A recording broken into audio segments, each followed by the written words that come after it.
Well, whatever the relationship was between the special teams and the offense, it's gotten a heck of a lot closer.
After a return like that, the special teams just keep setting them up. The offense thinks they'll go out there and knock them down.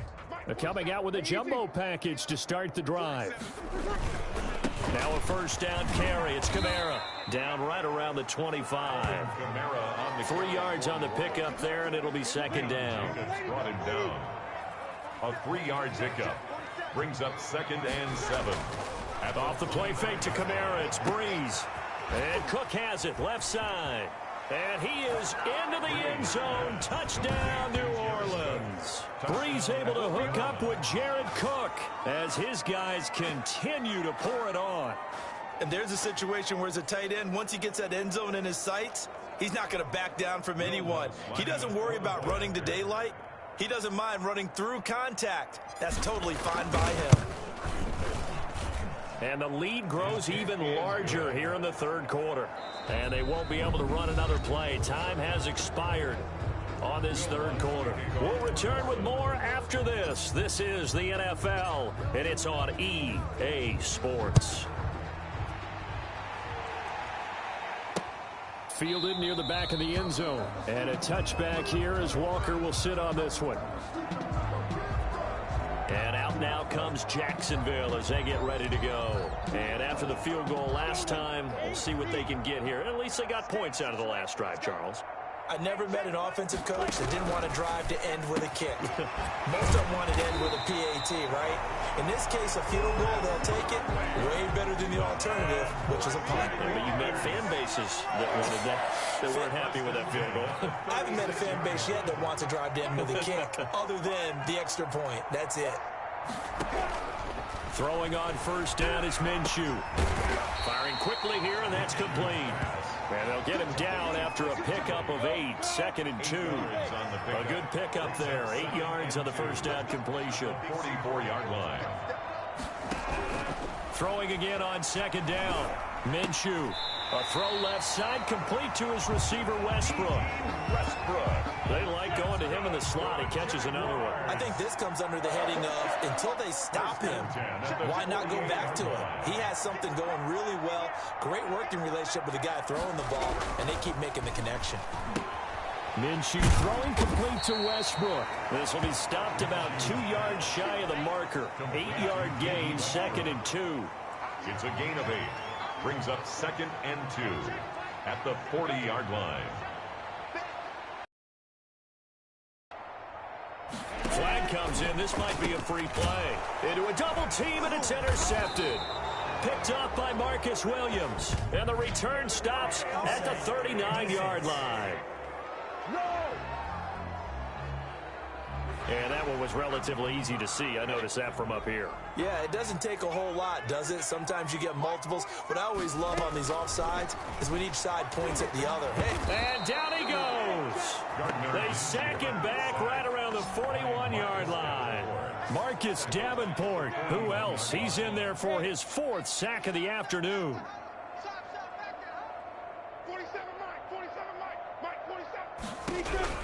To try again after the sack. Minshew throwing into traffic there, and that's complete.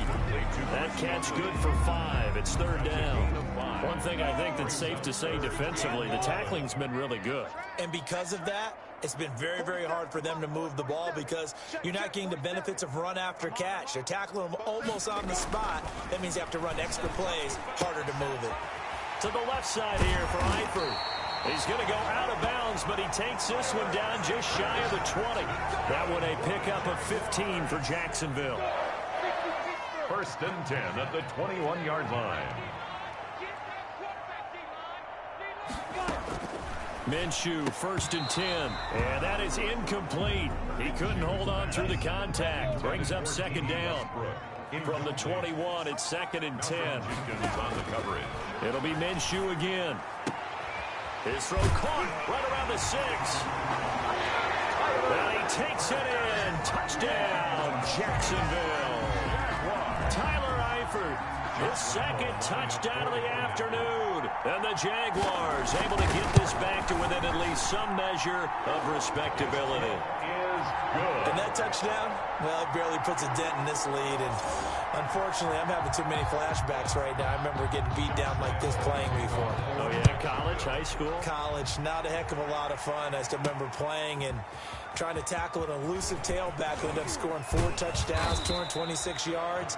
He scored so many times and had so many great runs, I knew every note to their school's fight song. But that ice bath felt extra cold afterwards, too. Oh, no, there was no ice bath. You're just trying to get out of there before the reporters got to you. The offense and Alvin Kamara heading back onto the field. I guess it kind of goes without saying at this point, but he's had a great game, as we like to say, a nose for the end zone, no doubt. Continues to find it throughout this game, and he'll take it into the end zone for the Saints touchdown. Jared Cook. He flat out can't be stopped. And this offense continues to pour it on.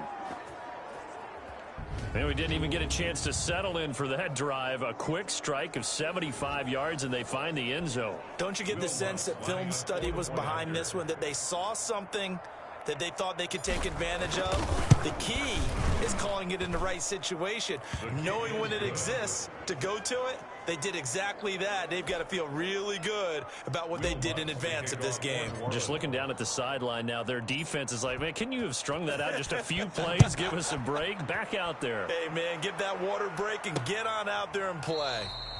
And a touchback here as Walker will sit on this one. At their own 25-yard line. The Jaguars getting set to go. And they're hoping to redo their efforts in the last drive when they got into the end zone. And just think of what it's like now on the sideline, because when you score a touchdown, you have to go over and look at the tablet and see what you did on the last drive. When you scored points, it's a whole lot better view than when you're trying to figure out how to fix things.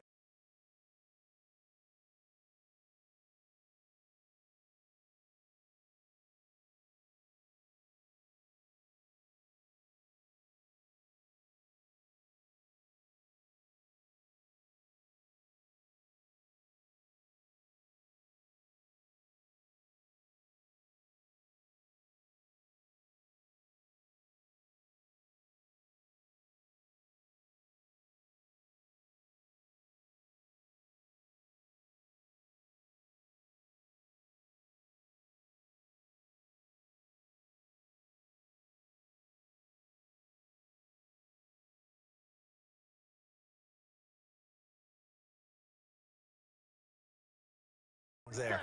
Check, 47. I'm here all day. Now Minshew on 1st and 10. Being chased out left. And not much to speak of. Call it a 1-yard gain up to the 26. He'll get just a yard on the scramble. It's 2nd down. 2nd and 9 at the 26-yard line. Now Minshew. And his throw's going to be incomplete. You know, the trials and tribulations of being a quarterback in this league, it's tough. It's got to be wearing on him out there. Well, he has been sacked a number of times. He had an interception, so I'm going to give him a skosh of credit for hanging in there and trying to make something happen, despite the amount of pressure he's been under this entire game. And that is incomplete. That's an excellent job right there on 3rd down. Like any defense, you never want to let them get anything started, and that would have been a 1st down. Instead, you saw the contact on time, no penalty, and before this drive could get wings, it's 4th down. Harris to return. pushing his way inside the 40. They'll score that a 36-yard punt. The Saints take over 1st and 10. Out onto the field comes New Orleans. We've got a lopsided game here. I don't know, Charles, what does the handbook say that we discuss when we've got a game like this in the fourth quarter? Hold on a second.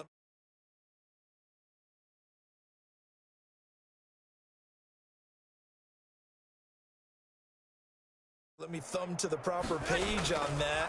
Know what it says? What? Let's discuss how we got here. This is a dominant performance where they took control of this. There he goes left side. And he is into the end zone. Touchdown, New Orleans. Touchdown. Jared Cook finding the end zone yet again. And the Saints just continue to roll. Well, they just continue to roll. And, Charles, for you and I, we want the close games, but for them, it has to be so nice to enjoy this big cushion. I can't remember the last time we saw them play this loose and have this much fun. I think they'd love to be able to capture this game, carry it with them from week to week, and be able to execute like this in all the rest of their games. And he puts it through. Those are the kind of drives they like on offense, from the coordinator to the quarterback, the line, everybody. One play drive and into the end zone for 6. Will Lutz to kick off for New Orleans.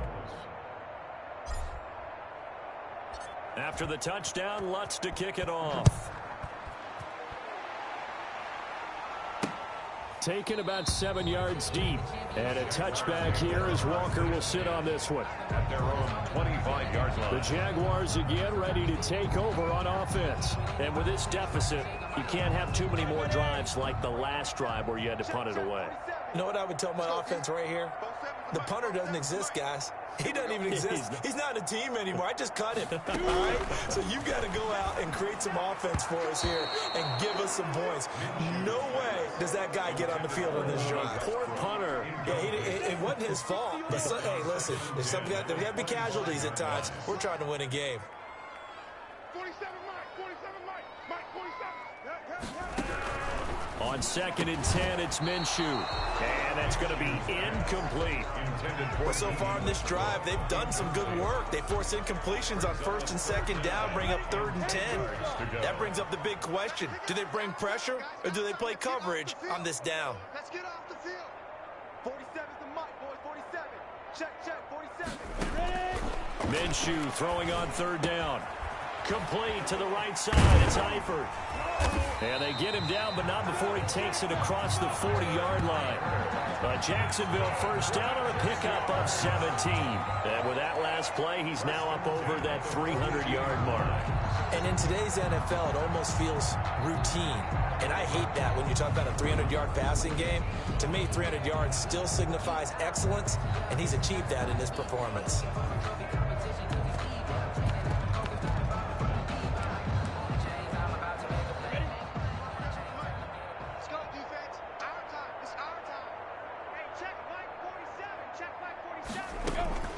Again, Minshew looking to throw. Throwing over the middle, and it's incomplete. His big tight end, Tyler Eifert, the intended receiver. That'll bring up 2nd down. Malcolm Jenkins on the coverage.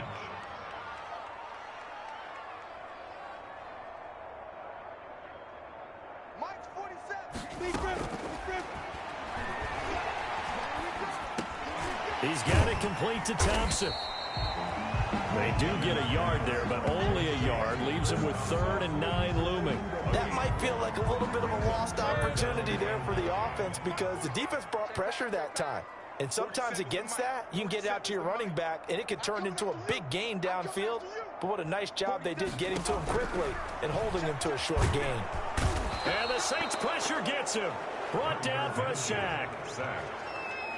That right now, that's a defeated team out there. I think you can see it totally in their body language. Hands on hips, heads low. It's just been a struggle from the start. Yeah, this team has been thoroughly beaten right from the word go.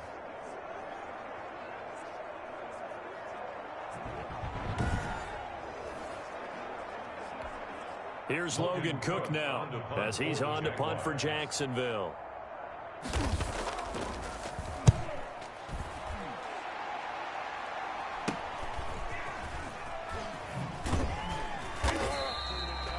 "36 yards on the punt with no return. The Saints take over 1st and 10. Out is the Saints offense now as they get ready to take over here. And this game comfortably in hand. The scoreboard speaks for itself, but you still got your starting quarterback out there. When do you go to the backup, let him get some time?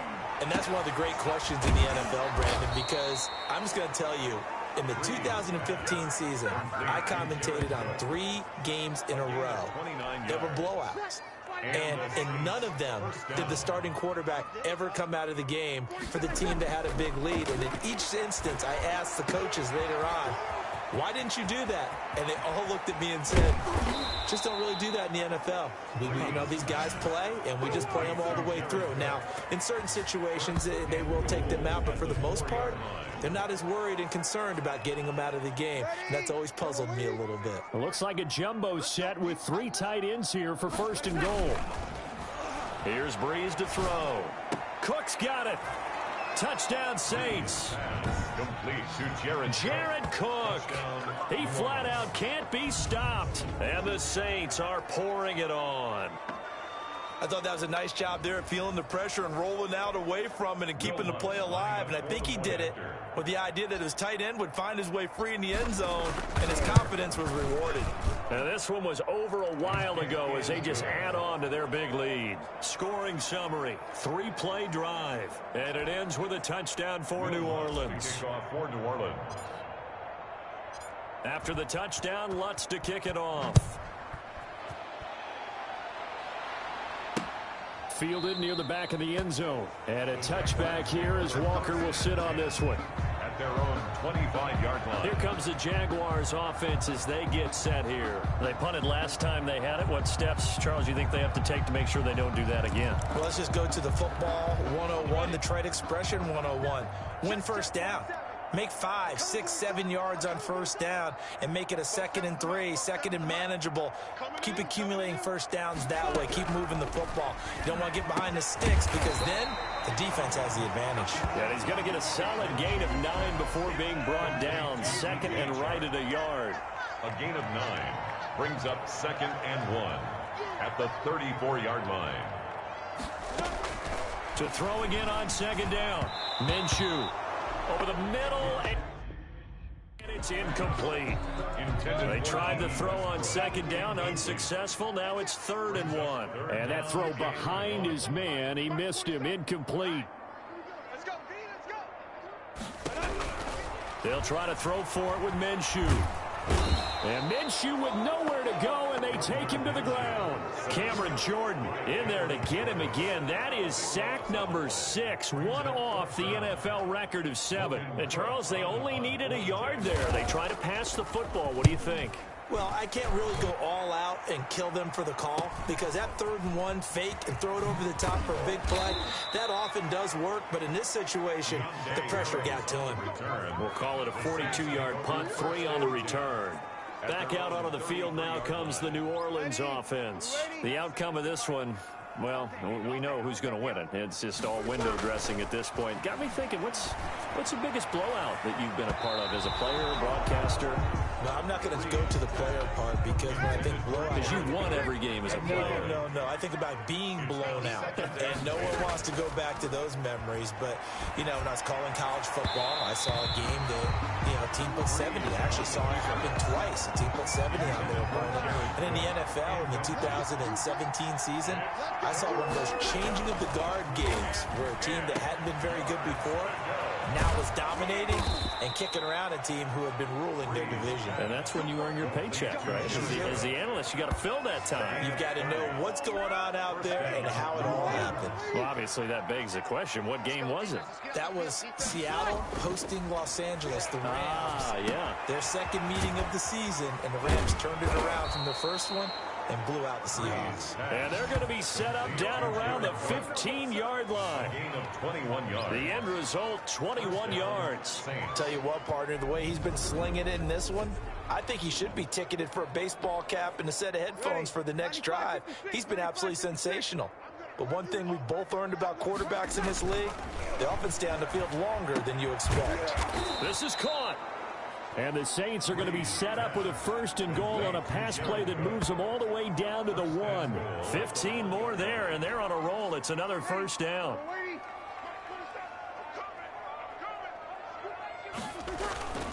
On play action, now Breeze. And he's got him. It's caught in the end zone. Touchdown, New Orleans. Touchdown, Josh Hill. A beast in the red zone with his second touchdown of the game. And this offense is running away with this one. Well, where our booth is here, we can see all of the writers to our left. And their post-game stories, Charles, they have been filed for some time because this game, boy, is it lopsided. Yeah, we can see our guy Scoop. He's even got his fedora tipped over his face. I think he's taking a nap now. Nothing left to write for him, but how gratifying has it been for them to see what they've done in practice and carry it into a game and see the execution be so good. They've got to feel fantastic about what they've accomplished in this one. After the touchdown, Lutz to kick it off. Fielded near the back of the end zone. And a touchback here as Walker will sit on this one. At their own 25-yard line. Out comes the Jacksonville offense as they get set to take over here. And on the last go-around, they really couldn't get anything going. They had to punt from deep inside their own territory, which means you're going to lose the field position battle as a general rule. What they're looking for now is a little more consistency, move the ball at least a few times on offense, get a couple of first downs, and hopefully flip the field. Yeah, just something to build off of. That's what they're looking for here. Minshew sets to throw. And his throw is incomplete. That pass just a little bit off. It looked like maybe he tried to force it in there.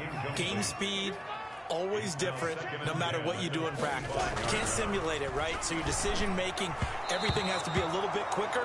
Sometimes it can throw you off until you adjust. So back-to-back incompletions, and that has him staring at a 3rd and 10.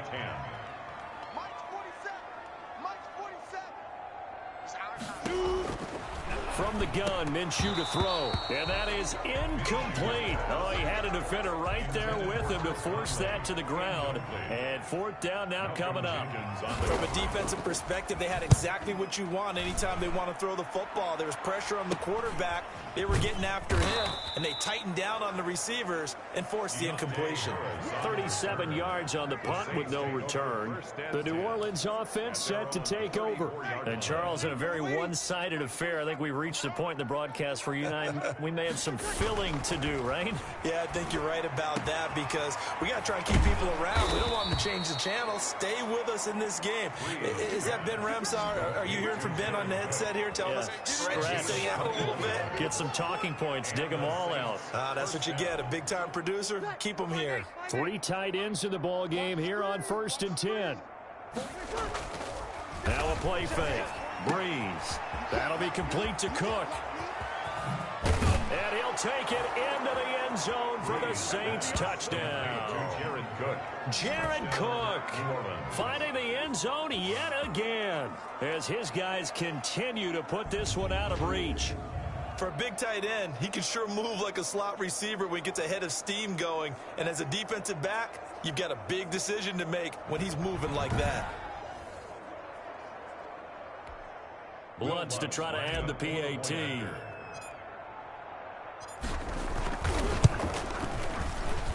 Now this one was over a while ago as they just add on to their big lead. Pretty clean and simple there. Just 2 plays. The long pass resulting in the touchdown on play number 2.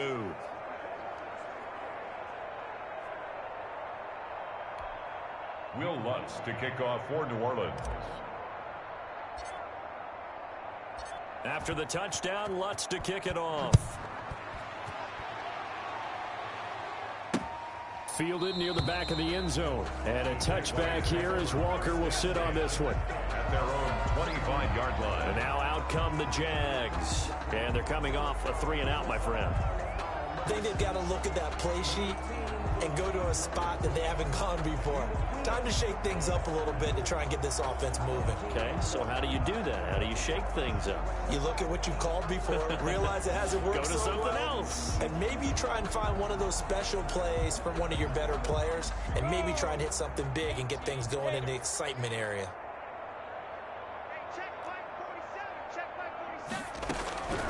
They'll try and start this drive in the air. And he'll get this underneath to Thompson. And from the 25, they work this to the 29, a gain of 4. They'll contain him to just 4. 2nd down. 2nd and 6. at the 29-yard line. 47. There's a throw over the middle. It's taken in by his tight end. And the tight end is certainly a position built to move the chains because they can control space underneath. If they've got good hands, then, of course, they're a dynamic target. But one other thing is they're right in the sight lines of a quarterback on just about every play, and that makes it easier for the quarterback to pick him out and deliver. And he's taken down here by the Saints. Marcus Davenport, my goodness, make that now 5 sacks for him in this ball game. Really, really turning in an incredible performance.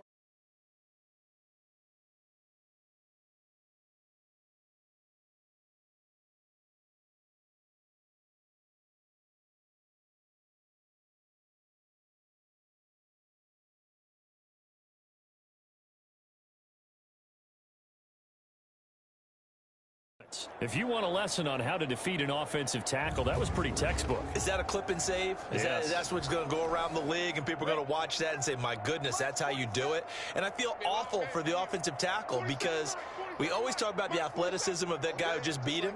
Well, you have to be athletic to try and block that guy. Just in this case, the defense won. Minshew on target here to Chark. The reception good for 7. It's 3rd down. Well, if you do read man coverage, Brandon, the drag route's a pretty good one to run against it because you're running away from people on it. 47. Check, 47. So 3rd and long, here's Minshew. And this one into the hands of DJ Chark. And he can only manage to take this thing to the 38, well shy of the 1st down. They didn't get the 1st down, but I have to say I do like the call. I like what they were trying to do. Try and hit your receiver on the run and see if he can pick it up. Keep it on his feet, get a little rack yardage. Yeah, but a nice job defensively to get to him and keep him short of the 1st. And we are inside of 2 minutes left in this lopsided affair.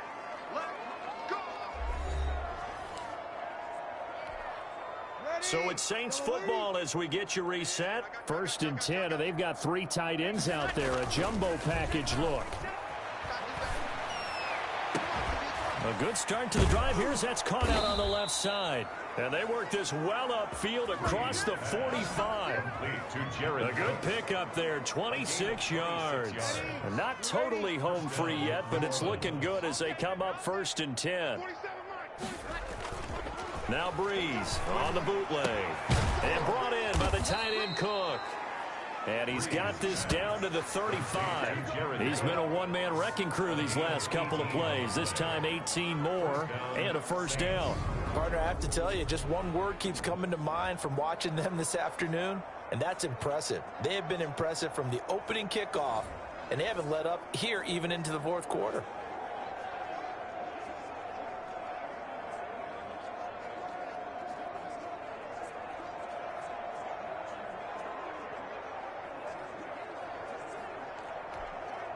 Ball up to the 35 now as they come up on 1st and 10. 47. A 10th carry for Kamara. Able to push his way through. They're going to snuff this play out behind the line. We have not seen that much today. It'll be a loss of 13 on the play. And it'll be a 2nd and long. Brings up 2nd down. Again, it's Kamara. And shedding through the tackle. Still staying on his feet. Are you serious? And he winds up getting this all the way down to the Jags 17-yard line. 31 yards there and a 1st down. So from the 17 now, here's a 1st and 10. That's how you get right up off of the mat, because on the last play, they stoned him in the backfield and dropped him for a loss. But he's the type of guy that scared me a little bit because he's not daunted. Just got right back up, showed some confidence, and picked up a 1st down with his very next run. Well, Charles, it's one thing to win. It's another thing to win and put up the amount of points that they did. Boy, were they clicking on offense. They can't help but feel great about themselves, can they? I mean, what a